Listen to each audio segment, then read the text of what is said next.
To put our conversation about the great COVID screw-up in context, I mean, so much harm has been done. People have been forced to die alone. People haven't seen their grandparents or parents die because they weren't allowed into hospitals. People have not gotten the health care they need and have died of other things that they might not have died of. Children especially have been given deep psychological problems. They've lost education. People's dreams have been destroyed. Their small businesses. There's been a huge transfer of wealth to the rich. Joe Biden got elected. It has been an absolute disaster. So I want to begin by talking about evil. Now, this is a word you will notice that you almost never hear me use about a human being. It's not that I never use, I mean, obviously, besides Knowles, it's not that I never use it, but I've never called Obama evil. I did laugh when people call Trump evil. If Hitler and Jeffrey Dahmer are evil, we need other words to describe other things. In American politics, I think people have been spoiled because our leaders have not been evil. Obama was not an evil person. That's why it's so ridiculous when we start comparing them to Stalin or Hitler, even if we think that that's the way things are going. There is an excellent movie, if you've never seen it, by Peter Jackson. I've told this story once a long time ago, but still, it's worth repeating. There's an excellent movie by Peter Jackson before he made Lord of the Rings called Heavenly Creatures. It is one of his best films, I think, and it is a true story. It stars Kate Winslet and Melanie Linsky. It is the true story about a 1954 relationship in New Zealand that ended in murder. It was between a girl named Pauline Parker and a girl named Juliet Hulme, and they killed Parker's mother. The two of them engaged in this intense, fantastical, it's what's called a folie à deux. It's this obsessive relationship, had a kind of a sexual angle to it, though it wasn't a lesbian relationship. And here's the moment from the film when they decide what they want to do because they don't want to be separated, so what they want to do to Parker's mother. I know what to do about Mother.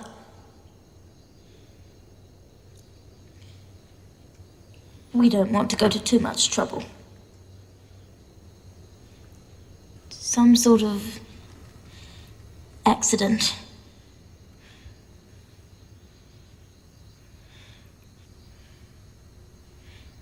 People die every day. So it's a really terrific, well-done movie. So one day, when I lived in England, I was invited to a very fancy party at the Houses of Parliament for artists, for writers. And I'm in a tuxedo, and I met my colleague, a mystery writer, very successful mystery writer named Anne Perry, who writes Victorian mysteries. And I chatted with her for quite some time. And I liked her, but I like everyone when I meet them. You have to prove to me that you're a terrible person before I don't like you. People here have done that, but usually that doesn't happen. And my wife said to me, is something a little off about her? And I said, I didn't see it because I'm such a great judge of character. We went home to America the next week, and I opened the newspaper, and Anne Perry had been outed as the grown-up who had been in 1954 Juliet Hulme, the girl played by Kate Winslet, who stood by and assisted while her friend beat her mother to death with a brick, hitting her repeatedly over the head with a brick. Both of the girls were sent to prison for 5 years, and then they were released, and they changed their name, and went off and became a very successful mystery writer. She was living at the time in nowhere, Scotland, absolutely up near Land's End, Scotland. She was really retreated. She had found God. She had become, I believe, a Mormon, and the other girl became a Catholic. And now she's moved to Hollywood because I think they're making her books into films, but she's like 83 now. Shortly thereafter, I hosted a panel at a writers' conference I think it was in Nottingham. And the panel was on evil, and Anne Perry was invited to be on the panel. And people were furious at her. We discussed evil, and she would never make reference to the fact that she had just been exposed as having helped beat a woman to death with a brick. And people were just furious about her. She didn't want to talk about it. She wanted to talk about her religion. She wanted to talk about God and the things that now sustained her. And people came and complained to me about it. But looking at her, I could see that this was not an evil woman. It was a woman who was having trouble accepting what she had done. She hadn't fully accepted. She still would make excuses about it, but she was not an evil woman. She had just done an evil thing.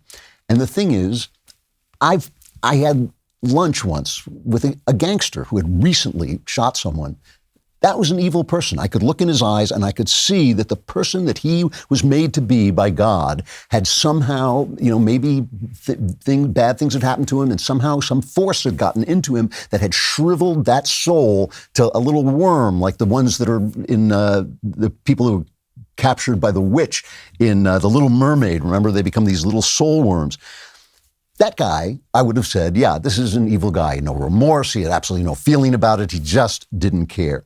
Now, what makes evil complicated is things like that you can do evil, like Anne did. She had no question that she committed an evil act, but you can do it in a moment of anger or madness that somehow doesn't define your life. You can do it in ignorance by not thinking through the results of a bad idea, like communism, or a cascade of events can be started by a bad decision, like when you get into a car and you've had maybe one drink too many and then you kill someone. Well, the killing of someone while driving drunk was evil, but getting in the car and thinking, I can make it home, that's not exactly evil. You can become evil by embracing an evil idea and not letting it go, like, everything is to blame on the Jews or whatever. You can become evil through idolatry, love of power, love of money. You can become evil by justifying the evil act you've done because you're afraid to face the shame. And I think that happens to some women who've had an abortion when they end up shouting their abortion, or like a preacher did the other day saying her abortion was holy, right? And you can become evil for a lot of reasons, some of them that make the evil more or less comprehensible, like including brain damage, abuse. There's a good play about this called Frozen by Brian E. Lavery, where she discusses whether or not you're to blame if you become evil through a brain injury. But in every single case, there is one thing all evil has in common, and that is why it's my definition of evil.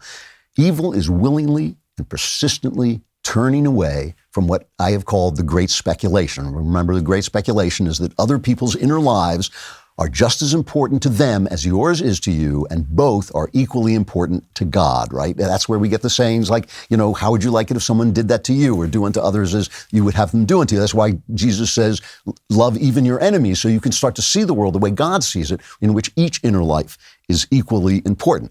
That's why racism will take you to evil, because it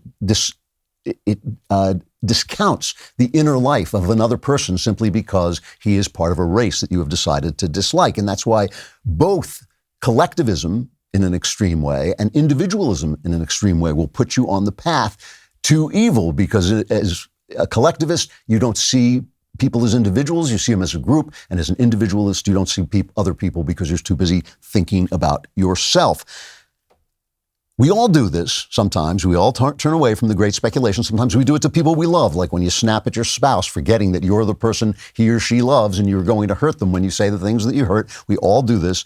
But the reason that power specifically can lead people to evil is that it lifts people up into a high place where other people no longer seem like individuals at all. They just seem like a mass, and that their problems seem to be fixable by moving them around. There was a great column in the Wall Street Journal this week by historian Arthur Herman about what a disaster this lockdown has been across the West. Remember, it's not just in America where they did this foolish stuff. They did it all over. Some people are now pulling the mandates back and the lockdowns back and all of that, but they've done it all over the West. And here's what Herman says. He says, the pandemic tempted governments and their elite allies to treat citizens as passive objects to be dictated to, bullied, and coerced en masse. An attitude not unlike that found in China, Cuba, and North Korea, instead of as active, thinking subjects with whom government is in partnership. With few exceptions, the Nordic countries are the best examples, governments failed to find ways to affirm that despite the pandemic, citizens were still